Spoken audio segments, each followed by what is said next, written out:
What's going on, everybody? Jolt here from TheTokenMinorities, and I am back with the Week 6 battle of the GBA Season 8, where your undefeated Kansas City Jirachiefs are taking on Crimson Seabed and his Detroit Steelwings in what promises to be a very, very difficult team matchup here for this week of the GBA, but we have put together a pretty good team that I think is going to be able to take on the challenge. Make sure to check out the team builder, going to be linked down on the first line of the description below if you want to see all the details behind this team. Before we jump into this though, make sure to check out my opponent's channel, as well as definitely check out my opponent's side of the video, because we actually disconnected on Wi-Fi, and thank goodness he is a live recorder, so you can actually see what the how the actual first several turns of the battle went down by checking out his side of the video, as we did have to make a few kind of awkward switches in this showdown recreation of this game, and obviously because I'm a post-commentator, I don't have access to the initial plays and how it actually looked, so I'm going to do my best to talk you through that here throughout this, but yeah, just keep in mind this is not going to be exactly how it went down on Wi-Fi, and if you want to see how it went down on Wi-Fi before we transitioned over to Showdown, go watch Crimson Seabed's video to see those turns. So, alright, now let's talk a little bit about this team preview here, as my opponent Crimson decided to bring the Lycanroc, the Thunderous, the Suicune, the Infernape, the Jirachi, and the Cofagrigus, a very, very threatening team.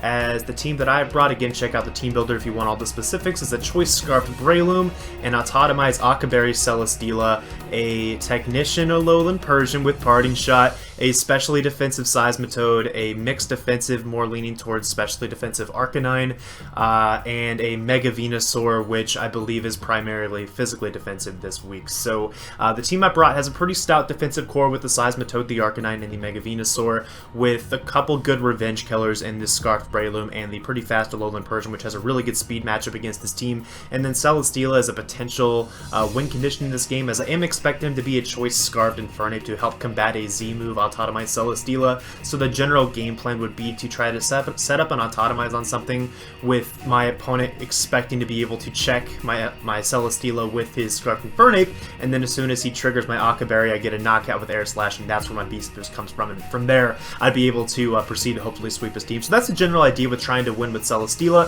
Breloom's also looking pretty good though, just a team preview based upon what my opponent brought, considering he did not bring the Volibee. Volibee was like his best possible switch into my Breloom in my opinion, so this Breloom's looking really, really solid against him for sure. The Alolan Persian's also looking pretty good overall, I think, in the defensive core in general, especially the Arcanine. Arcanine is so valuable in this matchup. Arcanine is something I really have to make sure I can keep healthy throughout pretty much this entire game, as like I was mentioning in the team builder, I am body bagged by Jirachi if it is a 4 attacks or Calm Mind offensive set, so I really, really have to play carefully with my Arcanine throughout this game to have a chance of winning. Also, like I mentioned in the team builder, this team is very reactive. I don't really have too much of my own game plan going in, just because I felt like the speed matchups and just Crimson's threats against my team kind of prevented me from having a safe game plan against him. So I do have to be reactive throughout this game. I have to scout out his sets throughout the early game and see if I can figure out the best possible way to win in the late game. So this is going to end up being a pretty long game, actually, as if you look at Crimson's team, he brought a lot of fat. The Suicune, Jirachi naturally being fat, I do expect it to be more offensive here, but the Suicune and the Cofagrigus, both of those are really, really fat Pokemon, really annoying Calm Mind sweepers potentially as well. Cofagrigus also having access to Nasty Plot, so we could be in for a pretty long game, and spoilers, we are in for a pretty long game, but let's go ahead and jump on into this. I'm going to probably pause a few times throughout this just to explain when things get a little bit weird throughout all this, as this is a recreation of a game that did happen on Wi-Fi. So let's go ahead and jump on into this. This has been a little bit laggy for me so far, so I hope we're able to start off quickly, which we are. So I'm going to lead up with my Breloom, as he leads off with the Lycanroc, and I'm actually able to catch that with the Choice Scarf Bullet Seed on turn 1, as he's not able to get up his Stealth Rocks in this game, which is definitely really nice for the Arcanine. Now, as he goes into the Cofagrigus, I'm expecting him to go for a Will-O-Wisp, as I don't really know why else you'd go into Cofagrigus instead of like a Jirachi on that turn, as he actually reveals to be Calm Mind as I go into my Alolan Persian, so he's able to get off some nice damage against me with his HP fighting. Now he goes into the Infernape, as now I'm going to go into my Arcanine to get the Rocky Helmet chip on this, just to continue or begin the process of wearing him down, essentially. I just need to get that thing into range of Breloom's Mach Punch, and then I'm good to go. As here he checks me with the Suicune, as I'm going to go into my Seismitoad to get my Stealth Rock, as he decides to double into his Cofagrigus, which was a pretty good play on his part, in my opinion, because now he's going to be able to get up another Calm Mind of his own with the Cofagrigus, and I fire off a Toxic, followed by my Stealth Rock, as he reveals to be Resto Chesto. So this is actually going to be really annoying for me to deal with throughout this game. My team doesn't deal too well with a Calm Mind Rest Cofagrigus, as I do have Toxic as ways to wear down Calm Mind Sweepers. I also have the Roar on this Mega Venusaur, as I tried to switch that in there, which probably was not the best play. I'm going to try to elaborate on some of this later, like after the replay ends, just because it's going through pretty fast here in the Showdown replay. But yeah, I'm actually forced... I'm going to pause here actually just briefly. So in the creation of the game on Wi-Fi, what happened on that sequence was, as I switched into my Mega Venusaur on the Cofagrigus to try to roar him out, as I do have Roar on my Mega Venusaur, he actually got a special defense drop with the Shadow Ball, which, yeah, so there's a couple things I want to say about that. So first of all, yeah, that kind of sucks, because of the special defense drop, because he was a +2 special attack, then I'm not confident that I'm going to be able to take another hit with Mega Venusaur, where I believe a crit actually had a very good chance to knock me out at that point after I Mega Evolved. So I didn't want to risk that, just because I knew Mega Venusaur was going to be really important against a potential Crocoon, and as well as just against this thing to be able to roar it out later. So I decided to switch out into my Alolan Persian because of that. But I will say that was kind of a deserved special defense drop, because I don't think I played very well against that Cofagrigus at all here in the early game. I let my Mega Venusaur take a ton of damage on a very obvious switch in, when what I really could have done is just stayed in with my Seismitoad and weakened this thing down with Earthquakes and Toxic, and then switched in Mega Venusaur at a time whenever Cofagrigus was sleeping, as he definitely did not have Sleep Talk if he also was a Calm Mind Resto Chesto variant. So, because he had to have Shadow Ball and HP fighting. So, yeah, so that's my bad. That was not the best play in the world, and I'll try to elaborate on this a little bit more here later in the game. Let's see if we can jump back into this, as I do go into my Alolan Persian, fire off a Snarl as he just goes for a rest, but now I can Parting Shot on this as well, as he's now back down to no boost in his special attack. But here I make another misplay. I played really badly around this Cofagrigus, like really badly. As here on Wi-Fi, I guess I just forgot that the Cofagrigus no longer had the +2 in his special attack, so I thought that I had to roar him out here so that I don't take a +2 Shadow Ball before I roar him out on the next turn. But what I should have done is just gone for a Synthesis here before going for a Roar, because then net I will have gained back more health over the course of these 2 turns, if that makes sense. So yeah, I make a misplay here. I just go for the Roar right away instead of going for the Synthesis, but it is what it is. Here in the actual creation of the game, I roared in the Infernape instead of the Thundurus. What I'm going to do is I'm going to go for a Synthesis on the turn where he switches out into the Infernape, and then I'm going to go for a second Synthesis, because I made a Synthesis play in the face of Infernape, expecting him to be Choice Scarfed, as he actually ended up being SD. So yeah, now I'm kind of wondering what his way to deal with Autotomy Celesteela was, but even so, he is able to knock out my Seismitoad here with the +2 close combat, as I'm able to pick him off then with my Breloom's Mach Punch, as now he's going to go right back into his Cofagrigus, and my Mega Venusaur is at full, so I can go straight into that here. And I'm going to be able to take that very well. Did 19%, that's basically 0. So now we're going to be able to roar this thing out back into the Thundurus. In the original creation of the game, that was actually into Jirachi, so he's going to go into Jirachi on my Sludge Bomb here to account for that. And now I'm going to go back into my Arcanines. It's always going to be my switch into Jirachi 100% of the time, as he goes for the Shadow Ball, which I thought was kind of an interesting play, but I guess he was trying to catch the Alolan Persian, as now expecting him to try to switch into the Cofagrigus or the Suicune. I'm just going to go for the Toxic, as I do manage to hit the Cofagrigus on switch in, and then I go for a Flare Blitz to basically force him to rest, and I see that this is a guaranteed 3-hit KO most likely on this Cofagrigus, so I decide to go for another Flare Blitz, although I probably in hindsight should have actually pulled a double here, expected him to go into his Suicune, as if I pulled a double into my Breloom on that turn, that could have been really good for momentum in this game. But I played it safe there, just going for the Flare Blitz. Now here, I need to pause again here, because this is going to be a really weird sequence of turns, so let's see what happened here. So I go into my Celesteela on this turn against the Suicune, because I am convinced this Suicune is going to have Air Slash or Extra Sensory. I talked about that in the team builder. I think that the best possible Suicune set against my team is going to have coverage for the Breloom and for the Mega Venusaur, so that my double grasses are not safe switch-ins to Suicune. So with that in mind, I thought that that turn was the perfect opportunity for him to try to go for one of those two moves. So I go into my Celesteela, because what that play also does is that play also bluffs the fact that I could very easily be a Gracium Z on my Celesteela with Giga Drain or with Seed Bomb, and that would definitely be a way to either severely weaken Suicune, force him to rest, or just force him out entirely. So those were the two reasons behind this play.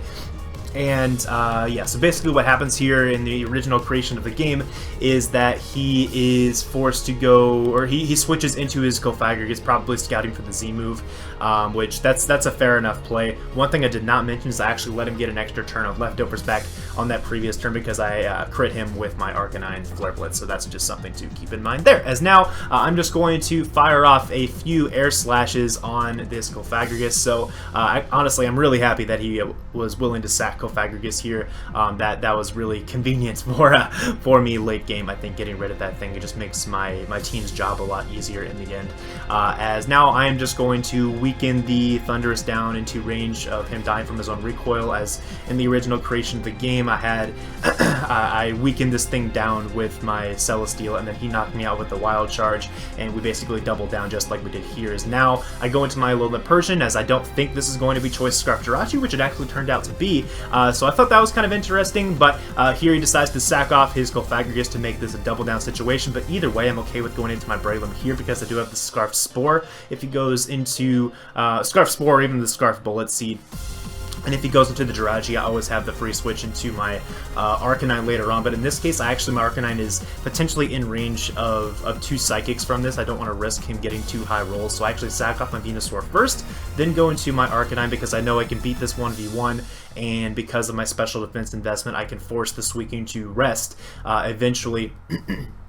And just through the combination of Toxics, Flare Blitz, and etc., I can force the Suicune to rest. That'll get me a switch into my Breloom, and at that point I can pretty much spam Bullet Seed, and you have a very good chance to win outright with the Breloom if I get more than just one or two or three hits with the Bullet Seed. So that's what I'm going to do here through this sequence of plays. Is he actually gets a crit with the Scald, which it's kind of annoying. Just means I have to go for an extra Morning Sun before I can do anything else, as I'm going to go for that here. And on the next turn, I'm going to risk him getting a Sleep Talk roll Scald Burn against me, which is a pretty low chance, so I was willing to take that risk on this turn. I also kind of had to at this stage to be able to damage him as I'm going to go for the Bullet Seed. If I can get 5 hits here, I actually knock him out, but I'm going to get 2 hits, so hashtag 2 hits is back in business here for this game. Had 2 hits on the Jirachi now twice, unfortunately, as he is going to go for the U-turn on my Arcanine, which is actually convenient for me because my Rocky Helmet put the Jirachi into range of my Breloom's Bullet Seed now for the next time around, which is nice. As here I'm going to go straight into my Breloom, risk the Scald Burn once again, but even if he did get the Scald Burn, I think my Breloom was able to win this situation 1v1 at this point in the game, unless I managed to get like 3 straight instances of 2-hit Bullet Seeds, which is definitely possible, but those were very low odds that I was willing to take at this stage in the game to be able to pick off the Suicune with the Bullet Seed, which finally gets more than 2 hits in this game. So thank you, Breloom, and then my Arcanine's able to switch into the Jirachi, and we can pick that thing off with an extreme speed. So that game was very close. Great game to Crimson. I thought that the team he brought was really solid, especially against what I brought. I really wish I had stuck with my original gut and went with the Z-move Celesteela, as I think that could have had a very high probability of winning this game. What I wanted to run originally was like Fire EMZ Celesteela, and given how the actual battle played out, which you can see on Crimson's channel, make sure to go check that out if you want to see the Wi-Fi portion of this match, how this match played out, there was a situation where I could have gone for game with my Celesteela. Basically, during the sequence where my Celesteela was weakening down the Cofagrigus, I could have easily gone for game at that point, as my Celesteela was at a point of health where Thundurus could not take me out with a Wild Charge unless he got a +1 bulk up, and yeah, so essentially at that point I could have knocked him out with a Z Fire Blast, and then it would have been probably a wrap at that point because I could have had the Autotomize up as well. So, you know, it is what it is. That's the set I wish I would have brought this week, as the Celesteela that I did bring didn't really do very much aside from double down with the Thundurus, but you know, it took out the kill leader by recoil in the GBA, so I'm okay with that as well. But there is a little bit of an update now with this game, as Breloom, I believe, has now advanced into #1 in the kill leaders with this. I think I picked up like 3 kills in this game, and I might be wrong. Maybe keep an eye on the weekly recap this week to see if this is actually the case. But I think my man Betrayal might just be #1 in the kill leaderboard at this point in the season. So that's kind of cool for sure. Happy we were able to get him on up there at least at some point in this season. But once again, great game to my opponent.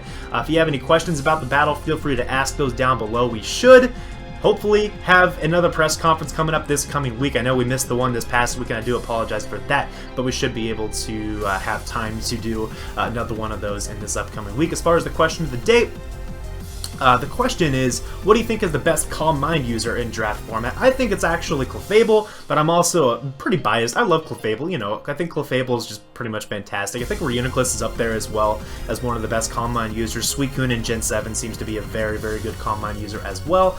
But yeah, let me know what you think on that. I'm going to stick with my guns and say it's Clefable, but I'd be interested in seeing what your opinions are on that as well. So yeah, I hope this kind of sufficed for the battle commentary here. I apologize I didn't have like the original footage of the battle on Wi-Fi, but you know, my capture card broke about a while back at the start of the D-League, and haven't been able to get that repaired yet, so I didn't have any sort of recording of it.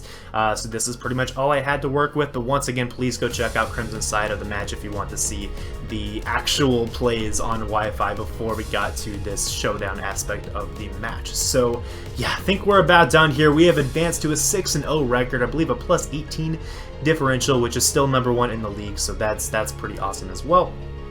And trying to think if there's anything else. I think we are done here, so I will see you guys next week as we take on the mysterious Coach Z and his Columbus Chew. So that'll be an interesting game as well. But yeah, I hope you guys enjoyed, and I will see you all next time. Peace.